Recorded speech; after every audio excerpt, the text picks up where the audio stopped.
With Clark and Reese gone, new crop of talented women's basketball players ready to take over.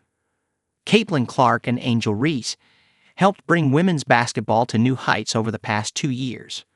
While there may be a ratings dip from last season's record high, there are plenty of talented players like Paige Gookers, Juju Watkins, Deja Kelly, and Hannah Hidalgo ready to continue the rise. I know we lost some great ones in Angel and Caitlin, but we gained so much more. We gained so much more talent, skill set, and marketability. South Carolina coach Dawn Staley said, "I'm really looking forward to it. I'm glad it's happened during a time in which I can attest to it. I can share with other people who are just now tuning in."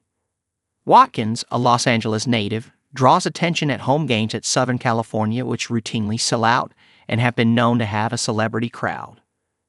I don't know that there's been a young African-American superstar in women's basketball at this age be able to have this platform, and I think that's gonna do a ton for communities both in LA and across the country. USC coach Lindsay Gottlieb said, "I wouldn't bet against her to be able to handle anything. At the same time, it's our job to prep her for what might be coming and make sure she's able to have joy and be a kid."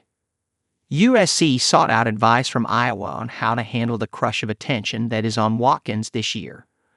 The USC sophomore said that it was special that Caitlin Clark, the first time they met, offered to help her if she ever needed advice on how to navigate being the face of women's basketball. "She's great. Goes to show how good a person she is outside of basketball," Watkins said. "To have that kind of mentorship and that relationship with her, it definitely means a lot. She's had the biggest impact on women's basketball, and being able to see her journey is really inspiring." Watkins is part of a really talented sophomore class.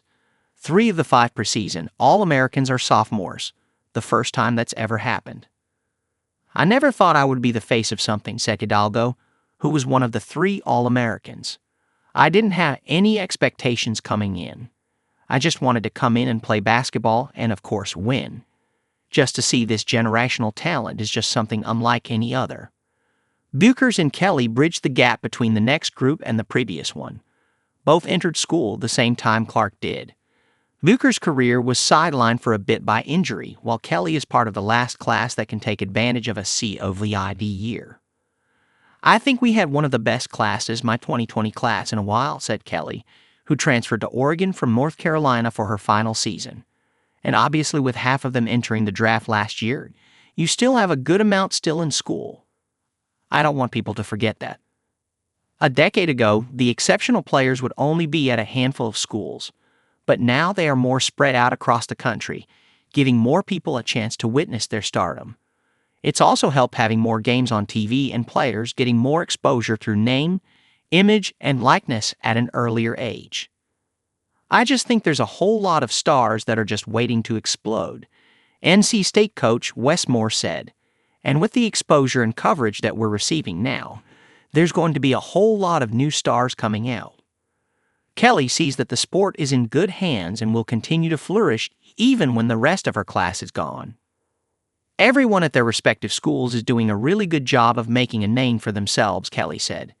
"And we have, like I said, a lot of big names in college still that are looking to enter the draft this year, and it's going to continue to come. So I think women's basketball is in a super good spot."